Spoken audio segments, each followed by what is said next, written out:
नमस्कार दोस्तों, आपका स्टडी लाइट यूट्यूब चैनल में स्वागत है। और हम कर रहे हैं आरईएस प्रीलिम्स 2023 की प्रिपरेशन। और इस कड़ी में हमारा आज का अगला टॉपिक है जीएसटी यानी गुड्स एंड सर्विस टैक्स, वस्तु एवं सेवा कर। तो चलिए शुरू करते हैं। देखो, सबसे पहले मैं आपको बता दूं कर यानी टैक्स। जो टैक्स होता है वो दो प्रकार का होता है। एक होता है डायरेक्ट टैक्स और एक होता है इनडायरेक्ट टैक्स। डायरेक्ट मतलब प्रत्यक्ष और इनडायरेक्ट मतलब अप्रत्यक्ष। डायरेक्ट टैक्स की बात करें तो जैसे मान लीजिए आपने इनकम की, उस इनकम पे जो टैक्स लगता है यानी कि इनकम टैक्स, वो क्या है? Direct tax. मान लीजिए आपने कोई पेन खरीदा, तो वो पेन आपने नहीं बनाया, किसी फैक्ट्री ने बनाया होगा। आपने तो क्या है, शॉप से खरीदा, तो उस पर जो टैक्स लगता है उसको बोलते हैं इनडायरेक्ट टैक्स। तो देखो, जीएसटी लाने की जरूरत क्यों पड़ी? ऐसी कौन सी समस्या आ गई थी कि जीएसटी लाना पड़ा? तो देखो, यानी कि जो पहले अप्रत्यक्ष कर यानी जो इनडायरेक्ट टैक्स लगते थे। अब देखो, मैं आपको एक एग्जांपल से समझाता हूँ। मान लीजिए ये एक फैक्ट्री है, इस फैक्ट्री ने पेन बनाया।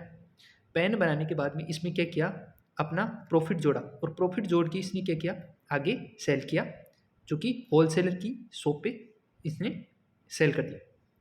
अब होलसेलर ने क्या किया, अपना प्रॉफिट जोड़ा और जो भी ट्रांसपोर्टेशन कॉस्ट है उसको जोड़ा और आगे रिटेल की शॉप पर बेच दी।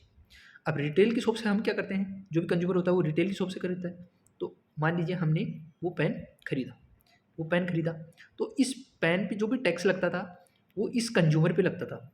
यानी कि पूरा का पूरा जो टैक्स का बर्डन है वो कंज्यूमर पर आता था। तो ये समस्या थी इस इनडायरेक्ट टैक्स में, यानी कि जो पहले इनडायरेक्ट टैक्सेस हुआ करते थे। तो जीएसटी लाकर क्या किया गया कि ये जो, मान लीजिए ये जो फैक्ट्री थी, इस पे इसने क्या किया, रॉ मटेरियल यूज़ किया, यानी कि कच्चा माल यूज़ किया और पेन बनाया। अब मान लीजिए इस पेन पे, ये पेन, इसके जो रॉ मटेरियल था वो 10 रुपये का था। अब इसने क्या किया कि इसने वैल्यू एडिशन करके इसमें 5 रुपये प्लस मान लीजिए 5 रुपये अपना प्रॉफिट, यानी इसको 20 रुपये का बना दिया।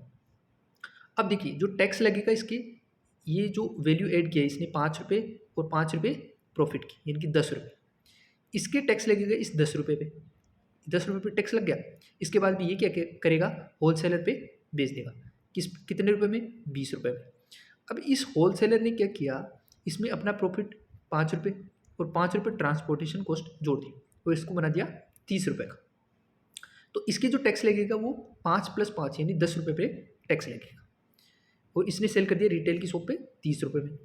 अब ये जो रिटेलर वाला है, इसने अपना प्रॉफिट जोड़ा 5 रुपये और इसको 35 रुपये में इस कंज्यूमर को बेच दिया। तो 5 रुपये पे टैक्स लगेगा इसकी, 5 रुपये पे टैक्स लगेगा किसके? रिटेलर के। तो ये जो केस्केडिंग का मतलब होता है, यानी जो पहले जो अप्रत्यक्ष कर होता था उसमें टैक्स के ऊपर भी टैक्स लग रहा था, टैक्स के ऊपर भी टैक्स लग रहा था, जिसके कारण जो कंज्यूमर है उस पर बर्डन ज़्यादा आ रहा था। तो उसको कम करने के लिए जीएसटी लाया गया और जीएसटी के अंदर कैस्केडिंग इफेक्ट जो होता था उसको हटा दिया गया। यानी कि अब हर जो स्टेप है, हर स्टेप पे टैक्स लगेगा और वो किस पे लगेगा? वैल्यू एडिशन पे। यानी कि इस फैक्ट्री वाले ने कितनी वैल्यू एडिशन की उस रॉ मटेरियल के बाद में पेन बनाने में, तो उस पर टैक्स लगेगा। फिर होलसेलर ने रिटेलर को बेचा तो उसमें कितनी वैल्यू एडिशन की, तो उस पर लगेगा। उसके बाद में रिटेलर ने बेचा तो उसने कितनी वैल्यू एडिशन की, उस पर टैक्स लगेगा। तो फाइनल जो कंज्यूमर पे बर्डन है वो कम होगा और हर स्टेप पे क्या लगेगा? टैक्स लगेगा।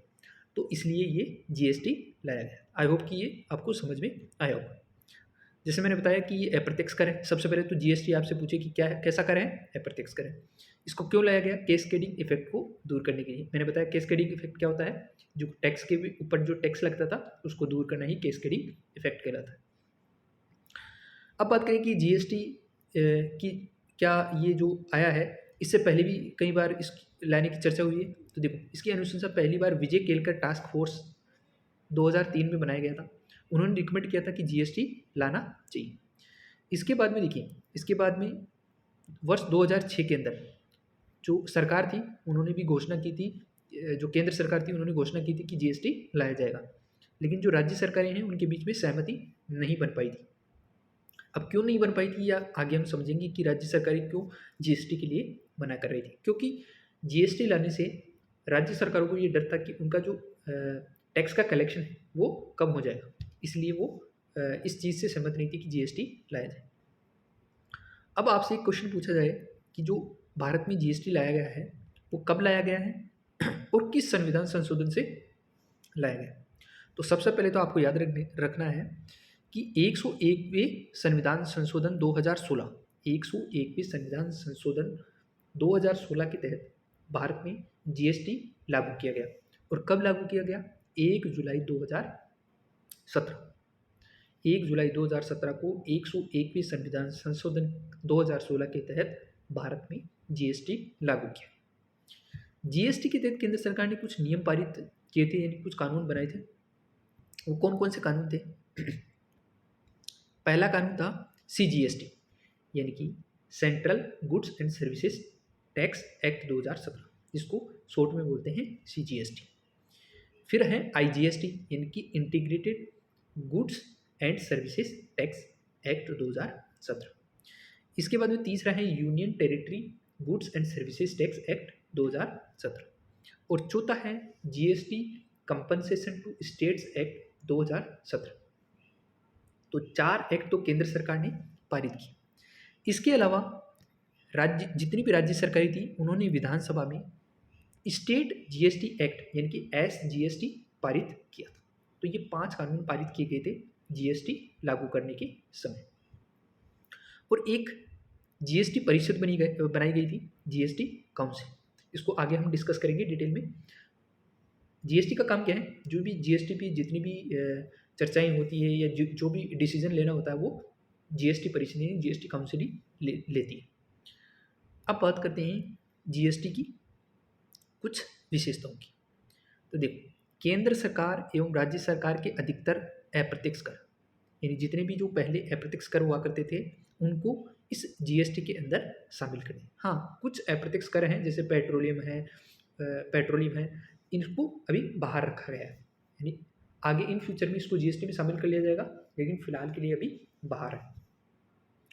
मूल्य संवर्धन के प्रत्येक स्तर पर जीएसटी आरोपित, जैसे मैंने बताया था आपको कि जितनी भी हर स्टेप पे वैल्यू एडिशन होगी उस वैल्यू एडिशन पे ही क्या लगेगा? टैक्स लगेगा। IGST integrated service tax, CGST plus SGST, यानी कि सेंट्रल जीएसटी और स्टेट जीएसटी को मिला के आईजीएसटी होता है। देखो, जो जीएसटी होता है उसको गंतव्य आधारित या गंतव्य आधारित कर भी कहा जाता है। क्यों? जिस मान लीजिए ये कोई एक स्टेट है और कोई ये दूसरा स्टेट है, इस स्टेट ने कुछ प्रोडक्शन किया और इस जो भी प्रोडक्शन किया इसका कंजम्पशन मान लीजिए दूसरे स्टेट में हो रहा है। ये स्टेट ए है और ये स्टेट बी है, तो कंजम्पशन स्टेट बी में हो रहा है, तो जो जीएसटी लगेगा वो किस में लगेगा? जो स्टेट बी है उस पर लगेगा। ठीक है, इसीलिए इसको क्या कहा गया? गंतव्य आधारित कर कहा गया। ये थी इसकी कुछ विशेषताएं। अब हम बात करते हैं कि जीएसटी में कुछ दरें हैं, यानी कुछ रेट्स हैं जो बनाई गई है, स्लैब्स हैं। देखो, 0%, 5%, 12%, 18% और 28%, ये 5 तरह की स्लैब नहीं है। देखो दोस्तों, 0% को आप ये मत समझना कि जीएसटी नहीं। अब कुछ चीज़ें होती है जिन पे जीएसटी होता ही नहीं है और कुछ चीज़ें ऐसी हैं जिन पे 0% है। इसका मतलब है कि सरकार इन फ्यूचर में 0% को बढ़ा के 1% या 2% कर सकती है, ठीक है। परंतु जिन पे जीएसटी है ही नहीं उन पे जीएसटी नहीं लगा सकती सरकार। मतलब लगा सकती है, कानून बना के लगा सकती है। बिना कानून बनाए 0% वाले में 1% या 2% किया जा सकता है। तो 5 प्रकार की रेट्स हैं जीएसटी के अंदर, आपको याद रखना है। ऑप्शन बना के दिया जा सकता है कि निम्न में से कौन कौन सी जीएसटी दरें हैं या निम्न में से कौन सी दरें नहीं है। तो 0%, 5%, 12%, 18% और 28%, ये 5 दरें हैं। अब कुछ चीज़ें जैसे अपवाद भी हैं इसके अंदर, जैसे सोना है तो सोने पे 3% लगता है, ये अलग से है, ठीक है। कीमती पत्र हैं, ठीक है, उन पे 0.25% है। और जीएसटी कंपोजिशन स्कीम है, उस पर 1 से लेकर 3% जीएसटी चार्जेज, ये इसके कुछ अपवाद हैं। अब देखो, एक चीज़ है GST IN, GST identification number, आपने सुना होगा जीएसटी नंबर, ठीक है। तो ये क्या होता है? देखो, सबसे पहले तो जीएसटी जो नंबर होता है वो 15 अंकों का होता है। आपको याद रखना है कि जो जीएसटी नंबर होता है वो 15 अंकों का होता है। और ये किसके लिए होता है? ये व्यावसायिक संस्थानों के लिए होता है। देखो, जिनका वार्षिक टर्नओवर यानी एक वर्ष का जो टर्नओवर है वो 40 लाख से अधिक है, जिन व्यावसायिक संस्थानों का, उनको जीएसटी नंबर लेना होता है। यानी कि जब रजिस्ट्रेशन करते हैं तो उनको एक जीएसटी नंबर मिलता है जो कि 15 अंकों का होता है। लेकिन इसमें जो पूर्वोत्तर यानी उत्तर पूर्वी राज्य हैं जैसे नागालैंड, मिजोरम, मणिपुर, अरुणाचल प्रदेश, त्रिपुरा, ये जो पूर्वोत्तर के हमारे जो स्टेट्स हैं उनको छूट दी गई है, और 40 लाख के बजाय जो 20 लाख से अधिक की जो वार्षिक टर्नओवर होता है जिन व्यावसायिक संस्थानों का, उनको जीएसटी नंबर चाहिए होता है। तो ये होता है जीएसटी नंबर। अब एक चीज़ देखिए, जीएसटी ई वे बिल ये क्या होता है। देखो दोस्तों, पहले मान लीजिए जैसे एक स्थान से दूसरे स्थान पे कोई ट्रक लोड करके कोई सामान लेके जाता था तो उस पर कर लगता था चुंगी, उसको बोलते थे चुंगी कर। ठीक है, अब उसको हटा दिया गया है और जीएसटी ई वे बिल लेके आए। तो इसमें क्या होता है, देखो इसमें क्या होता है, 50,000 रुपये से अधिक की वस्तु को एक स्थान से दूसरे स्थान पर ले जाया जाता है तब वस्तु पर जीएसटी ई वे बिल जनरेट करना अनिवार्य है। यानी कि 50,000 रुपये से अधिक की वस्तु को यदि एक स्थान से दूसरे स्थान पर ले जाया जाता है तो उस पर एक बिल जनरेट होता है जिसको बोलते हैं जीएसटी ई वे बिल। अब देखो अलग अलग स्टेट में अलग अलग हो सकता है ये। राजस्थान सरकार ने इसमें कई बार चेंजेस किए हैं यानी 50,000 से पहले 1 लाख किया था, और अभी 2023 में जो राजस्थान सरकार ने उन्होंने इसकी जो सीमा है वो 2 लाख रुपये कर दी। यानी कि 2 लाख रुपये से यदि कम का कोई सामान एक जगह से दूसरी जगह जा रहा है तो उसके लिए जीएसटी ई वे बिल जनरेट नहीं होगा। यदि 2 लाख या 2 लाख से अधिक का कोई सामान एक स्थान से दूसरे स्थान पर ले जाया जा रहा है तो उस पर एक जो जीएसटी ई वे बिल है वो जनरेट होगा। तो आपको याद रखना है कि राजस्थान में इसकी सीमा कितनी है, 2 लाख रुपये। अब हम बात कर लेते हैं एक बार जीएसटी परिषद यानी जीएसटी काउंसिल की। देखो सबसे पहले आपको याद रखना है संवैधानिक संस्थान यानी संविधान में इसका जिक्र है। 101वें संविधान संशोधन 2016, ये 2016 में आया था। ठीक है, उसके तहत जो जीएसटी परिषद है उसको अनुच्छेद 279 ए के क्लोज 1 में डाला गया है या जीएसटी परिषद का प्रावधान किया गया है। इसके अध्यक्ष की बात करें तो केंद्रीय वित्त मंत्री वर्तमान में निर्मला सीतारमण जी क्या है इसकी अध्यक्ष। क्यों? क्योंकि वो क्या है, सेंट्रल फाइनेंस मिनिस्टर यानी केंद्रीय वित्त मंत्री हैं, तो वो उसकी अध्यक्ष। सदस्यों की बात करें तो राज्य मंत्री और केंद्र शासित प्रदेशों के जो वित्त मंत्री हैं वो इसके सदस्य रहते हैं। अब निर्णय की बात करें तो सभी निर्णय मतदान के माध्यम से लिए जाते हैं। ठीक है, अब देखो मतदान के अंदर यानी मत का मूल्य, केंद्र सरकार का मत का मूल्य है वो है 33% यानी 1/3, 1/3। राज्य सरकारों का मत के मूल्य की बात करें तो वो है 67% यानी 67% यानी 2/3। जीएसटी में यदि जीएसटी परिषद के तहत अगर कोई भी निर्णय लिया जाता है तो वो 75% मतों की आवश्यकता होती है।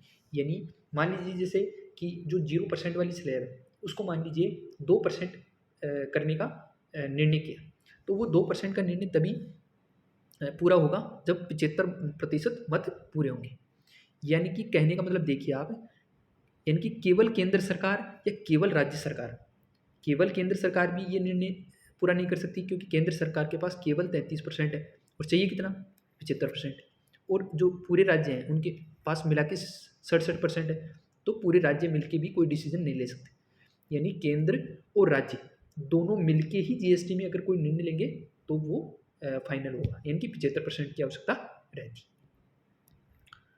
जीएसटी परिषद के कार्यों की बात करें तो ये कौन कौन से कार्य करता है, ये जीएसटी की दरों का निर्धारण करता है, इनकी कौन कौन सी दरें हैं, जीएसटी से संबंधित कोई विवाद है उनका निपटारा करता है। जैसे कि जो जब जीएसटी लागू किया गया था तब केंद्र सरकार ने ये आश्वासन दिया था राज्यों को कि 5 साल तक यदि अगर आपके टैक्स में कोई कमी रहती है तो उसका कंपनसेशन केंद्र सरकार देगी 5 साल तक। तो इसका जो डिसीजन भी है वो जीएसटी परिषद लेती है कि कितना कंपनसेशन देना है राज्य सरकार। आपातकाल में जीएसटी की दरों का निर्धारण, आपातकाल मान लीजिए अगर देश है उसमें इमरजेंसी लग जाती है, ठीक है, तो उस समय जीएसटी की दरें क्या होगी, कम होगी, ज़्यादा होगी, वो सब डिसीजन कौन लेता है, जीएसटी परिषद लेता है। तो ये था हमारा जीएसटी। आई होप कि आपको जीएसटी अच्छे से समझ में आया हो, अच्छे से समझ में आया होगा। तो अब आप जो स्टडी लाइट यूट्यूब चैनल है उसको आप सब्सक्राइब कर लें और अगले वीडियो में मिलते हैं, तब तक के लिए धन्यवाद दोस्तों।